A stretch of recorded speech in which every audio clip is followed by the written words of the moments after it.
Welcome back to the deep dive. So today we're looking at, well, it's more than just a crime scene. It's really a collision. A collision is the perfect word for it. Yeah, collision between this super polished, shiny world of New York high society in 2061. And the reality. The grisly, bloody reality of what's hiding under the surface. We are dissecting the murder of Nathan Barrister, but really, we're unpacking the absolute collapse of a dynasty. Oh, this case has everything, doesn't it? I mean, Right. you've got the Gilded Age wealth, a secret vault that would make a pirate blush, Right. and a murder weapon that is. Well, it's not your standard issue firearm, let's just say that. Not even close. It's a story about legacy, about the sins of the father quite literally coming back to haunt the son, and about a heist that, on paper, should have been perfect. But it wasn't. It wasn't perfect at all. Before we get to the amethyst and the emeralds, I really want to set the stage. Because the atmosphere here is so crucial to understanding the psychology of the entire night. Absolutely. You have to picture it. So it's September, the year is 2061, and we are in New York City. And in this timeline, you got to remember, September is that sweet spot. That brutal summer humidity has finally broken. Finally. The air is crisp. The city is just vibrating with that specific autumn energy. It's event season. It is. The social calendar is completely packed, and anyone is out on the town. And our story starts at the absolute peak of that social mountain. The Sarah Song Gala. This is a massive charity event for domestic abuse, and it's held at a hotel owned by Rourke. Of course. Now, for those who might be new to these files, Rourke is, well, he's a lot of things. He's a billionaire, a former master thief, an occasional consultant for the police. And, most importantly for our story, the husband of our primary investigator, Lieutenant Eve Dallas. He is the perfect bridge, isn't he? He connects the criminal underworld with the high society elite. He has a foot in both worlds. He does, and the dynamic between him and Eve at this gala is just the perfect entry point for us. You have Rourke, who is completely in his element. Oh, absolutely. Tuxedo, champagne, charming all the donors. He moves through that world like a shark. And then you have Eve Dallas. Who is absolutely miserable. Miserable doesn't even begin to cover it. She calls it the marriage rules. She has to go to these things, but she hates every single second of it. The dress, the small talk. And she specifically hates the shoes. It creates this fantastic tension right from the start. Eve is a predator, I don't mean that in a bad way, but she's a hunter. She's a homicide cop. Right. Putting her in a ballroom is like putting a tiger in a petting zoo.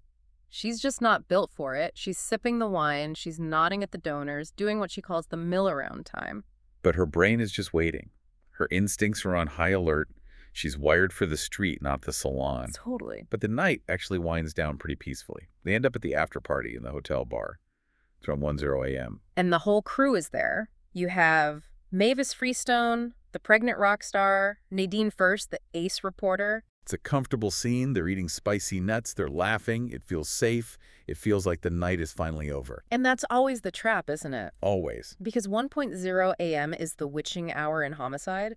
That is the exact moment when the fantasy of the gala ends and the reality of the job just kicks the door down. And Eve's communicator rings. The switch. The switch is immediate. I mean, the source material describes this so well.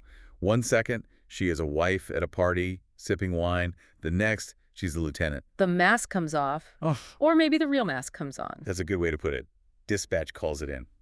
Possible homicide at 1120 York Avenue. The Barrister house. What's the first thing she does? She's changing her shoes. Immediate priority. Off with the heels, on with the boots. She pops a sober up, which, by the way, sounds like a miracle drug we could all use. I was just thinking that. And they head out to one of the most historic and, frankly, imposing mansions in the city.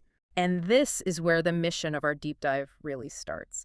Because we need to do more than just solve a murder today. We need to unpack the life of the victim, Nathan Barrister. Because his life is the key to his death. Exactly. And we need to understand the mechanics of what, at first glance, looks like a heist gone wrong, but it feels like something much more personal. Okay, so let's start there. Let's look at the victim, Nathan Barrister. CEO of Zip Global. Now, Zip Global isn't just a shipping company. In 2061, they're essentially the vascular system of the entire world economy. Think about it. If you order a package, Zip brings it.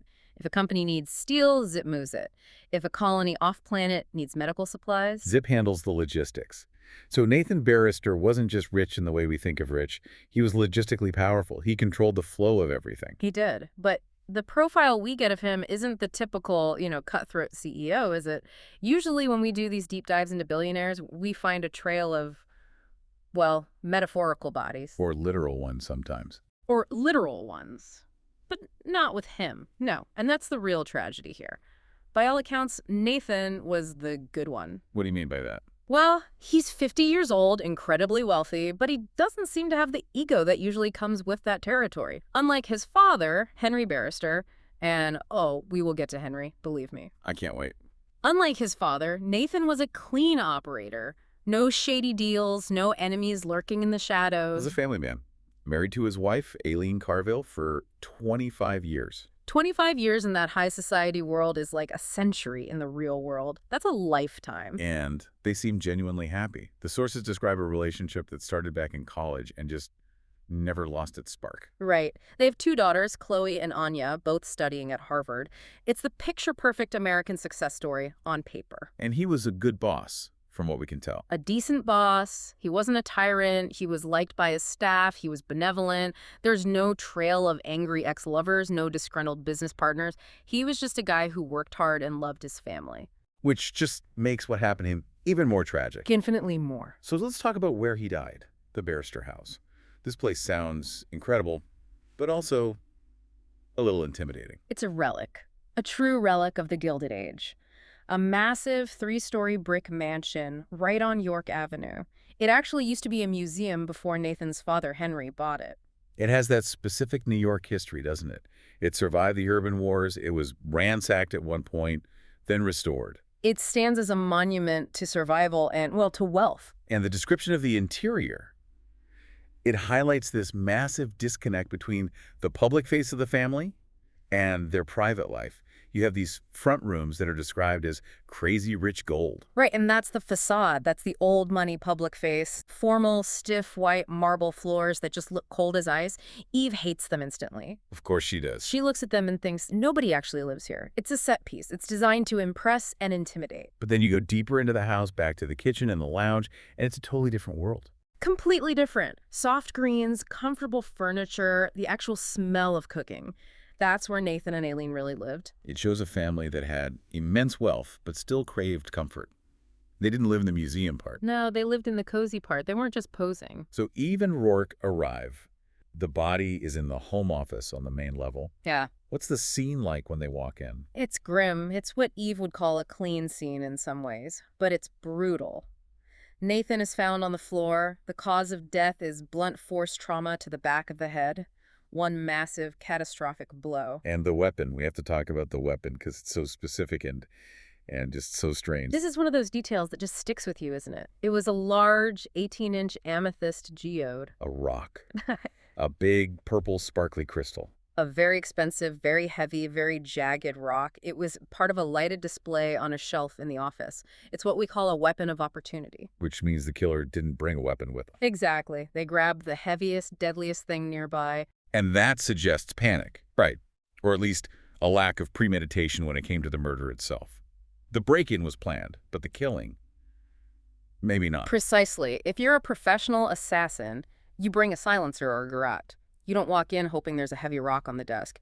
This screams interrupted burglary. The killer was cornered or startled, and they just reacted with brute, sudden force. And Nathan wasn't dressed for a fight or for a confrontation of any kind. He was in loungewear. Pajamas, basically. And here is where it gets absolutely heartbreaking. He was sick. The variable. Yes. In any crime, Eve looks for the constants and the variables. The constant was the security system, the layout of the house. The variable was the common cold. Nathan was suffering from a mild upper respiratory infection. He just felt like crap. Okay, so let's break down the timeline, because this is where the investigation really starts to tighten the screws. The precision of the break-in versus the utter chaos of the murder is the central conflict of this entire crime scene. It is a study in contradiction, so let's rewind to the evening before. It's about 3:00 p.m. Nathan comes home early from work because he's feeling lousy. It's such a domestic scene. His wife, Aileen, is worried. The cook, a woman named Divine, who sounds amazing, by the way. She sounds like a saint. She makes him chicken soup. It's Yep. a very normal, caring environment. Completely normal. He goes to bed early, around 8:00 p.m. Now, here is the decision that changes history. Aileen decides to sleep in the guest room. Right. because she doesn't want to catch his cold before a trip she has planned for that weekend. A practical, common-sense decision that any of us would make. But it was fatal in hindsight. It separates them. It leaves him alone. It leaves him alone in the master suite, and it puts her down the hall. If they had been in the same bed, maybe she wakes up when he gets up, maybe she hears him moving around, maybe the thief hears two voices instead of one and aborts the whole mission. But she leaves. The house goes quiet. The staff, the butler, the housekeeper, the cook, they're all in their quarters downstairs. Nathan's sister, Joy Barrister, who is staying over, she's in her room. Everyone is asleep. Until 12:17 a.m. This is where the professional part of the evening begins. At 12:17 a.m., the house security system is jammed. It's not smashed, it's not cut, it's jammed electronically. That requires specific hardware, that requires planning. Then at 12:18 a.m., so just a minute later, the automated gates to the property open briefly. Just long enough for a person to slip through. Not a car, a person. And then at 12:20 a.m., the electronic lock on the office window is disengaged. It's this very precise three-step sequence. Jam, enter grounds, enter house. It's a clean breach. Very professional. But then there's a pause. And Rourke, our resident expert on breaking and entering, he points this out immediately. The thief most likely waits. Oh, you have to. You absolutely have to. You've just breached the perimeter. You wait 3, maybe 4 minutes to make absolutely sure no silent alarms are tripping, no dogs are barking, no lights are flicking on. You listen. You listen to the tomes of the quiet, as Rourke puts it. That image is just terrifying, isn't it? Someone standing in the dark in that office, perfectly still, just listening to the family sleep upstairs. It's professional. It shows discipline. So now the thief is inside the office. It's roughly, 12:24 a.m. They go to the hidden panel. We'll get to what's inside in a minute, but the process of opening it, that takes time. Rourke estimates about 10 to 12 minutes to crack an old mechanism like that, even if you know what you're doing. It's tactile. It's not about tech. It's about feeling the tumblers click into place. So now we're looking at around 12:35 a.m., maybe a little later. The thief is inside the vault. They're likely distracted by what they're seeing. They're experiencing that huge rush of adrenaline. And this is the moment, this is where the variable kicks in. Nathan wakes up. Right. His cold medicine wears off. He's thirsty. His throat probably hurts. He gets out of bed, most likely to go downstairs for some tea or maybe more medicine. And he walks down the stairs. But why the office? The kitchen is the other way. That's the question, isn't it? Yeah. Maybe he saw a flicker of light from under the door. The thief would have needed some kind of light source inside that pitch-black vault. Or maybe the office door was just slightly ajar and he felt a draft. We don't know for sure, but for whatever reason, Nathan walks into that office. And the timeline just collapses on itself. He walks in, he sees the intruder, or maybe just the open vault. The encounter is incredibly brief. Nathan is likely confused. He's sick. He's groggy from sleep. The intruder is startled. They panic. They grab the amethyst. The medical examiner said there were no defensive wounds. He never saw it coming. He didn't even have time to raise his hands. He was blindsided. One blow. He falls. And then the tragedy just compounds. Aileen, the wife, she wakes up. She says she'd been checking on him a few times during the night, but this time he's not in bed. So she gets up and goes downstairs looking for him. And she says she heard a thud. Ugh. That specific detail, the thud, that just haunts me. She heard her husband die. She did. But she interprets it as a stumble.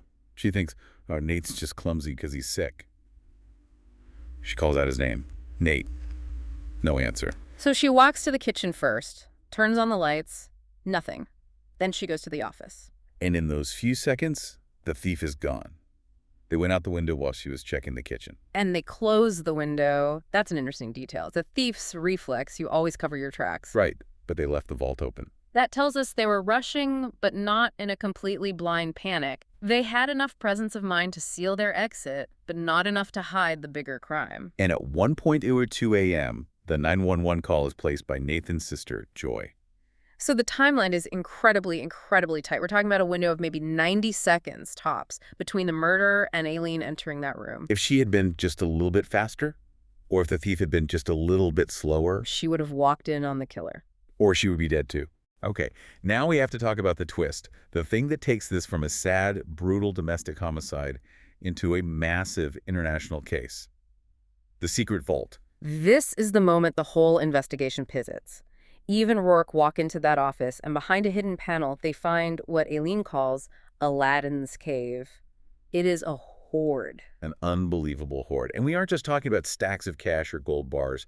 We are talking about world-class stolen art, items that are supposed to be in museums all over the world. A Renoir stolen from the Smithsonian, a ruby necklace that was stolen from a countess in Paris, a 16th century ivory Venus sculpture. Stolen from the Bargello in Florence. It's a museum, a private, illegal museum hidden in the wall of a New York City townhouse. And this is where we finally have to talk about Henry Barrister, Nathan's father, the patriarch. He's the one who collected all this. What is the psychology of a man like that? I mean, he founded Zip Global. He was a legitimate billionaire. He could buy anything he wanted legally. Why steal? Ah, that's the psychological key to the whole thing, isn't it? It's the difference between ordinary riches and real riches, to quote Oscar Wilde. Henry was what the staff called a finger-tapping miser. He didn't want to share beauty. He wanted to possess it. It's about control, isn't it? It's all about control. If you buy a painting at Christie's, the world knows you have it. You're just its custodian for a while. But if you steal it, or you pay someone to steal it for you, it's yours. Only yours. It's a very twisted, selfish form of love for the object. He hoarded beauty just to know he was the only one who could look at it. And the tragedy, the real core tragedy, is that he left this toxic mess for his son to clean up. The burden of that legacy. Yeah. So Nathan and Aileen, they found the vault recently during some renovations. Can you imagine that moment?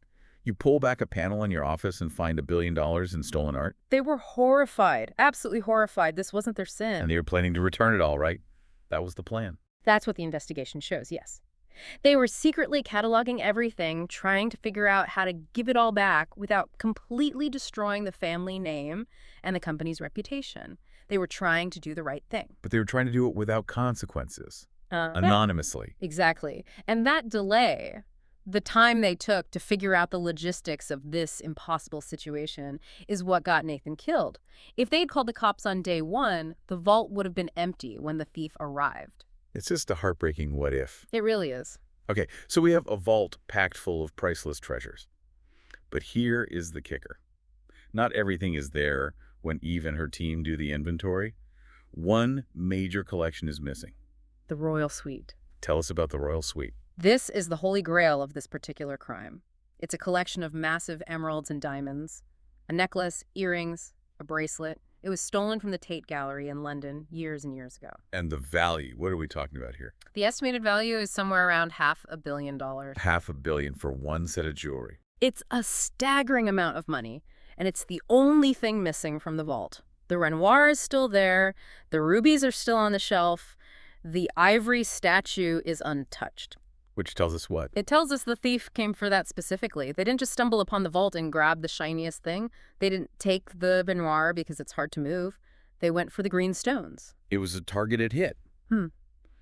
Which implies prior knowledge. Someone out there knew the royal suite was in that specific vault. And how they knew is the billion-dollar question. Now, here's where this story gets really interesting. And this is a detail that I just love about this source material. Rourke Eve's husband, the expert consultant, he knows a lot about these items. He knows them intimately. Because he stole them. Yes. This is the moment where Eve probably just wanted to scream into a pillow for about an hour. Rourke reveals that he was the one who originally stole the royal suite from the Tate. And the Venus statue from Florence. And the Venus. Years ago when he was just 18 years old. A teenager. He was a literal teenager. A prodigy thief, working the streets of Dublin and London. He describes the original theft of the suite as a dance. A delicate dance through security beams and pressure plates. It took him months of preparation. But, and this is a really important distinction, he didn't know he was stealing for Henry Barrister. Correct. That's how the high-end black market works. It's all about layers of insulation. Rourke was hired by a broker, a middleman who's now dead. Rourke did the job, he got paid, and the items just vanished into the ether. He never knew the ultimate client was the shipping magnate, Henry Barrister. Until he walked into that vault with his wife, the homicide detective, and saw his own handiwork staring back at him. That is just wild. It connects the lead investigator through her husband directly to the original crime in such a personal way. And it gives Rourke this unique, unparalleled insight into the current thief. He analyzes the crime scene and he realizes something crucial. What's that? The person who broke in and killed Nathan Barrister was not a master thief. Not like he was. How does he know that? What are the signs? The mechanics of it all. Rourke says the break-in was basic. Competent, but basic. Jam the system, enter, open the vault, grab the goods. But the murder, the panic, that's amateur hour. A seasoned pro, someone at Rourke's level, would have heard Nathan coming down the stairs. They would have felt the vibrations on the floor. They would have hidden. They would have slipped out a different window. They would have aborted. They certainly wouldn't have bashed the homeowner over the head with a giant rock. Exactly. Killing brings heat, infinite heat. A professional avoids heat at all costs. This suggests a hired hand. Someone competent enough to crack a safe, but desperate or inexperienced enough to completely panic when things went sideways. Right. And Rourke points out something else, the fact that the vault was left wide open. The smug factor. The smug factor. Leaving the vault open might be a message from the client to the world, or it might just be the thief's bragging rights, look what I did. It's sloppy, but it's also incredibly arrogant. So the working theory becomes, we have a hired gun, likely working for a cut rate fee, who got very lucky with the jewels and very unlucky with the homeowner. Which leads us to the biggest question of the entire investigation. Who hired him? Who knew the jewels were there? And this brings us right to the suspect pool. Eve Dallas has to start interviewing everyone, and she starts with the people in the house. You have to. You start with the family. So first up is Eileen Carville, the wife, found covered in her husband's blood, cradling him. Her grief seems completely genuine. Eve has a built-in lie detector, basically, from years on the job, and she buys Aileen's pain immediately. And her story holds up. She was in the guest room, she heard the thud, she has no financial motive, she's already incredibly wealthy, and Nathan wasn't stingy. There's no big insurance policy. Then there's Joy Barrister, Nathan's sister. She's the CFO of the family foundation, and she was staying at the house during her own home renovations. And she admits it. She knew about the vault Nathan had showed her. That's a huge risk on Nathan's part. It is. But she claims she was just as horrified as Nathan was. She says she was on board with the plan to return the items. However, Rourke does a deep dive into her financials. And she's wealthy, but she has one questionable offshore account. Nothing illegal per se, but it's interesting. A place to hide money if you needed to. But the motive is weak, right? Why rob your own brother when you're already rich? Unless you need a huge amount of liquid cash very, very fast, or you feel entitled to what you see as the real family inheritance, the stuff in the vault. But again, her devastation seems genuine. And the daughters, Chloe and Anya, they're kids, basically. They had to come back from Harvard. They knew about the vault, too. The whole immediate family knew. They were all in on this secret plan to return the items. There's a moment between Chloe, the daughter, and Eve that is really touching. She's so angry and grieving, and she's terrified her father's entire legacy is going to be the thief's son. And Eve has to reassure her. She says the investigation will distinguish between the father's sins and the grandfather's sins. It's a key moment for Eve. Okay, so if the family seems unlikely, where do we look next? The staff, the inner circle, the people who saw everything. First, you have Uma Acker, the housekeeper. She's been with the family for 22 years. 22 years is a long, long time. You see and hear everything in 22 years. She's also the daughter of a militia member from the Urban Wars, which is an immediate, if small, red flag for Eve. And what does she say? She claims total ignorance of the vault, says she never knew a thing. Do we buy that? I mean, really? It's hard to believe, isn't it? You clean a room every day for 2 decades, and you never once notice a hollow wall or a seam that isn't quite right. But she insists. She's adamant. Okay, who else? John Tyler, the butler, 12 years of service. He actually inherited a backgammon set from the old man Henry. He seems deeply, genuinely disappointed in Henry's secret life. He feels betrayed by the man he respected. And then there's Divine, the cook. Divine is a great character. Her magic power, as they call it, is her cooking. She's stressed baking cookies during her interview with Eve. But she gives Eve a really crucial insight into Henry's character, doesn't she? She talks about his fear of aging. She does. It's what Eve calls the asinine heel theory. The asinine heel theory. I love that. Henry's one great weakness was for young women. He chased models and actresses because they made him feel young and powerful. And Divine suggests that maybe, just maybe, Henry told one of his young girlfriends about his secret collection. That's a solid theory. Pillow talk. The ultimate security breach. In a moment of post-coital arrogance, did Henry open that panel to impress some 25-year-old model? Look at my diamonds. Look at my Renoir. And that model, years later, remembers. Maybe she tells a boyfriend. And that boyfriend hires a thief. It's the classic game of telephone. Secrets leak. Secrets are like water. They always find a crack. Henry is long dead, but the people he bragged to might still be out there. So the suspect list is actually massive. It's not just the family and staff. It could be anyone Henry Barrister ever tried to impress. An impossible list to track down. So how does Eve even begin to investigate this? She can't just put out an APB for the royal suite. It's not in any official database. Well, she kind of does, in her own way. She teams up with Rourke to monitor the underground. The stake. Exactly. These items are way too famous to fence at a pawn shop. Yeah. You can't just sell the royal suite on eBay. It's destined for a very private, very illegal auction for some reclusive billionaire. So they're listening for chatter, who's buying, who's selling, who's acting as the broker. And just as they're getting started, Interpol shows up. Inspector Abernathy. Oh, the friction here is just delicious. You have Abernathy, the highbrow international art cop. And Eve, the gritty, street-level homicide cop. Abernathy cares about the emeralds. He wants his stolen art back. But Eve couldn't care less about the emeralds. She cares about the dead body on the floor, and she basically holds the rest of the vault hostage. It's a total power move. She says, I have your Renoir. I have your Venus. If you want the credit for recovering them, you help me find my killer. She leverages the stuff she doesn't care about, the art, to get the one thing she does care about, justice for Nathan Barrister. It's brilliant, and she manages the media just as brilliantly. Nadine first, the reporter, she catches the SWAT team removing the art from the house.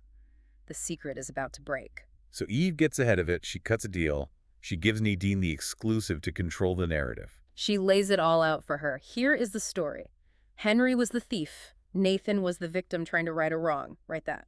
By controlling the story, she protects the innocent family members from the fallout as much as she can. It's classic Eve Dallas.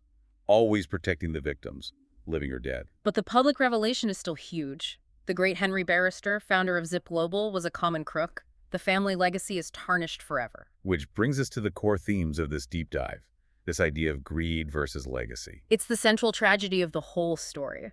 Henry Barrister built a legitimate global empire, but it wasn't enough for him. He risked it all for shiny rocks he couldn't even display. He had to hide them in the dark.